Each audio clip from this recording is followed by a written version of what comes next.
തൃശ്ശൂർ പൊറനാട്ടിൽ നിന്ന് വരുന്നു. എൻ്റെ പേര് പ്രസന്ന ജോസ്, എൻ്റെ ഭർത്താവിൻ്റെ പേര് ജോസ്, എൻ്റെ മകളുടെ പേര് അന്നമേരി.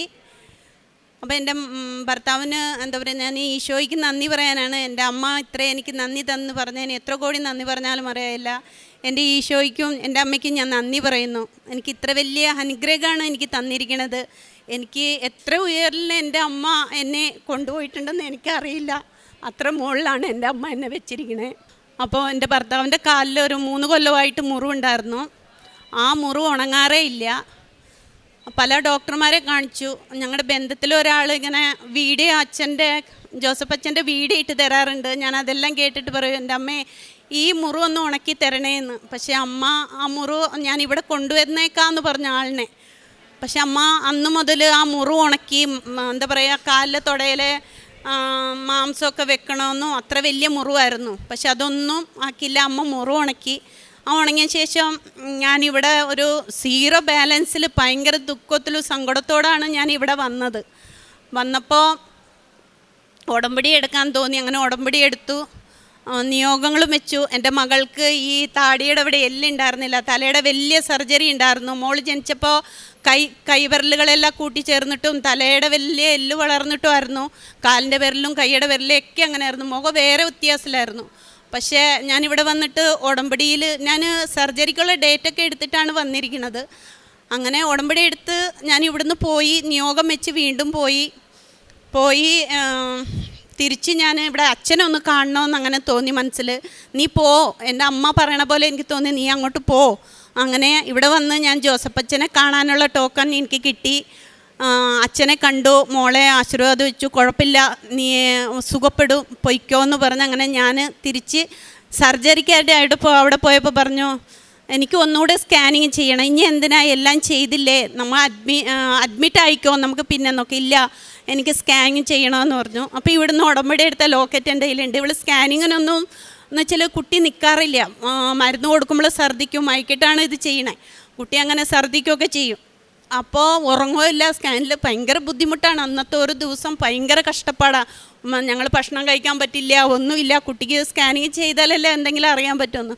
പക്ഷെ ആ സമയത്ത് ഉടമ്പടി എടുത്ത് പോയ ലോക്കറ്റ് ഞാൻ ഈ കുട്ടിയുടെ സോക്സിൻ്റെ ഉള്ളിൽ വെച്ചു. സ്കാനിങ് സമയത്ത് മരുന്നും കൊടുത്തു.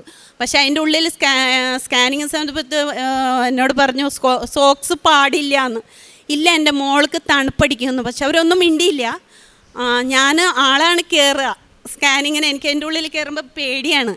പക്ഷേ അന്ന് പറഞ്ഞു ആൾ കയറണ്ട, നീ കയറണമെന്ന്. പക്ഷെ ഞാനവിടെ കൈ കൂപ്പി എൻ്റെ അമ്മേനെ എന്തോരം വിളിക്കണോ അത്രേ ഇതിൽ ഞാൻ വിളിച്ചു, കരഞ്ഞു. കൈ ഇങ്ങനെ തന്നെ ഇരിക്കുകയായിരുന്നു. പക്ഷേ 20 മിനിറ്റിനുള്ള ഒരു സ്കാനിങ് ഒരു 5 മിനിറ്റിൻ്റെ ഉള്ളിൽ ഇങ്ങ് കഴിഞ്ഞു. അപ്പോൾ അവർ ചോദിച്ചു, എന്താ ചേച്ചി ഇങ്ങനെ കരയണേ, പേടിച്ചിട്ടാ? ഇല്ല, ഞാൻ പ്രാർത്ഥിച്ചിരിക്കുകയായിരുന്നു എന്ന് പറഞ്ഞു. അപ്പോൾ പുറത്ത് വന്നപ്പോൾ പറഞ്ഞു, ഇന്നും ആൾ ചോദിച്ചു സ്കാനിങ് കഴിഞ്ഞില്ലേ? കഴിഞ്ഞു. അപ്പോൾ അത്ഭുതം നടന്നല്ലോ എന്നാൾ പറഞ്ഞു. ഇതെന്താ പെട്ടെന്ന് കഴിഞ്ഞു എന്ന് പറഞ്ഞു.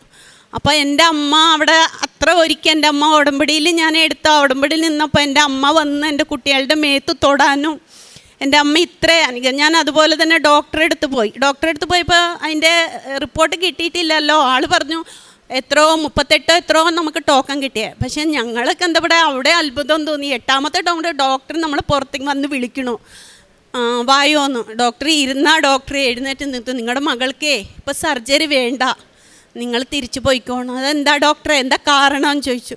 നിങ്ങളുടെ മകൾക്ക് ഇവിടെ എല്ലുണ്ടായിരുന്നില്ല, ഇത് നോക്ക്, കമ്പ്യൂട്ടറിൽ കാണിച്ചു തന്നു, എല്ല് കണ്ടോ, ഇവിടെ കുഞ്ഞതായിട്ട് വളരുന്ന കണ്ടോ എന്ന് പറഞ്ഞു. അപ്പോൾ ഡോക്ടർ തന്നെ അതിശയായി, എന്താ ഇത്? ഞാൻ പ്രാർത്ഥിച്ചു, ദൈവം കേട്ടു എന്ന് പറഞ്ഞു.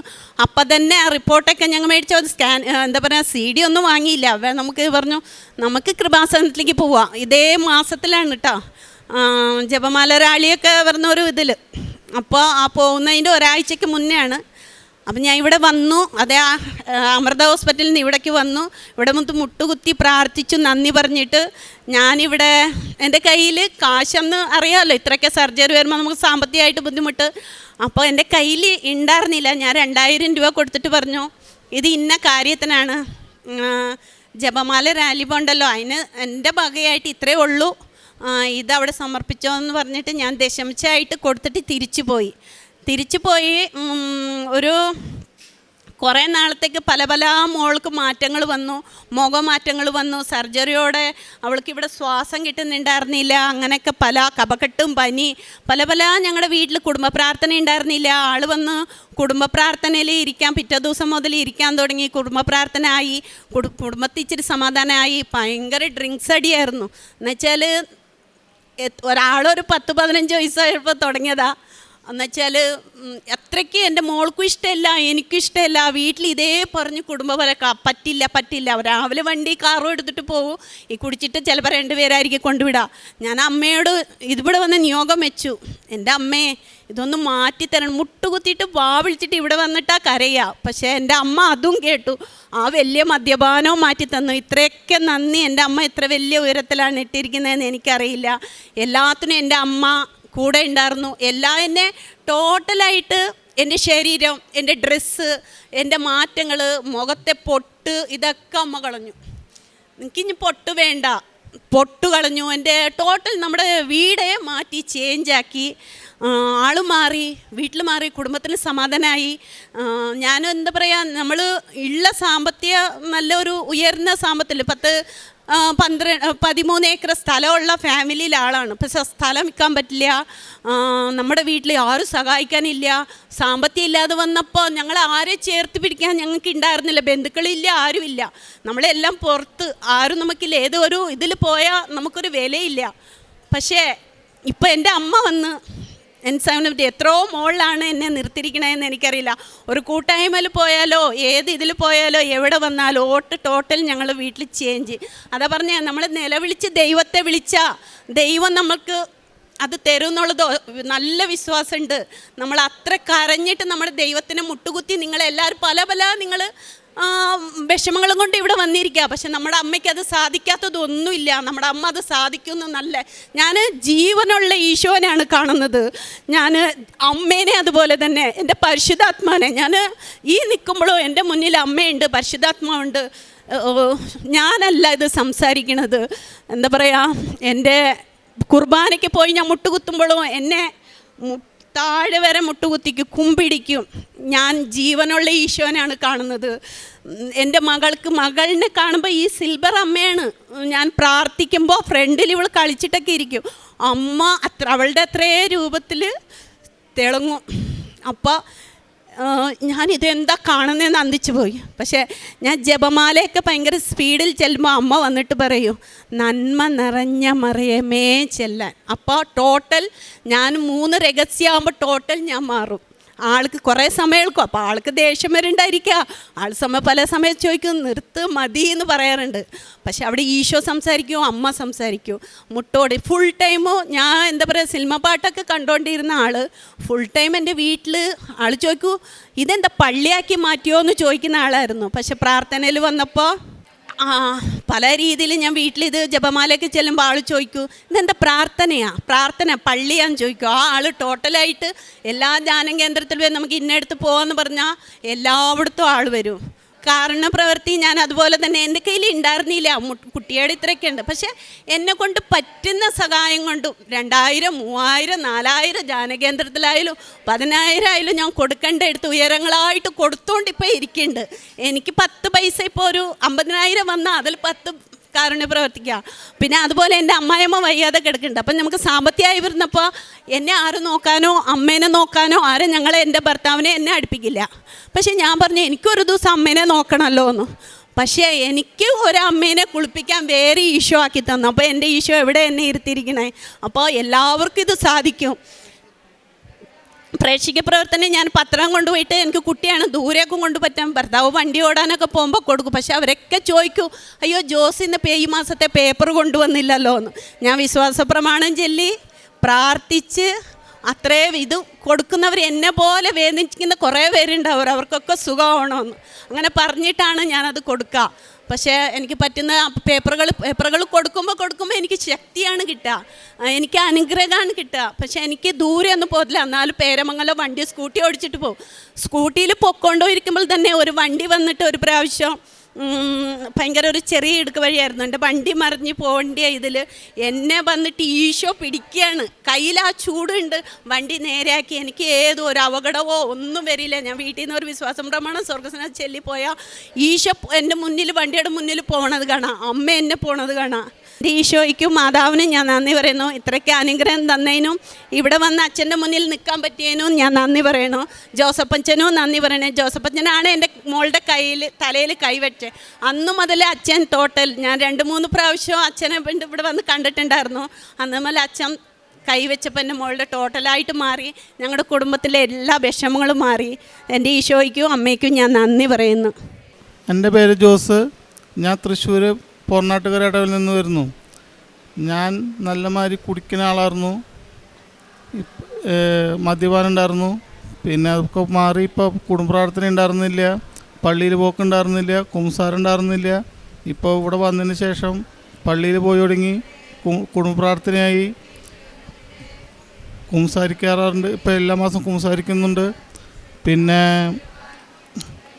ഇവിടുന്ന് പേപ്പർ കൊണ്ടുപോയി കൊടുക്കാറുണ്ട്. പേപ്പർ ഞാൻ കൊണ്ടു ചെല്ലുമ്പോൾ ഒരു മാസത്തിൽ ഇപ്പോൾ 2 ദിവസം വൈകി പറയും, ജോസ് വന്നില്ലല്ലോ, ജോസിനെ കണ്ടില്ലല്ലോ എന്ന് പറഞ്ഞ് അവർ പേപ്പർ കാത്തിരിക്കാറുണ്ട്. അങ്ങനെ ഞാൻ പേപ്പർ കൊടുക്കണ പ്രേക്ഷിത ചെയ്യാറുണ്ട്. പിന്നെ കാരുണ്യവേല വെച്ചിട്ടുണ്ടെങ്കിൽ കാരുണ്യപ്രവർത്തനം, എൻ്റെ കയ്യിലുള്ള പൈസ, എൻ്റെ കയ്യിൽ അധികം പൈസയില്ല, ഉള്ള പൈസ ഞാൻ എന്തെങ്കിലും ആവശ്യക്കാർക്ക് കൊടുത്ത് സഹായിക്കാറുണ്ട്.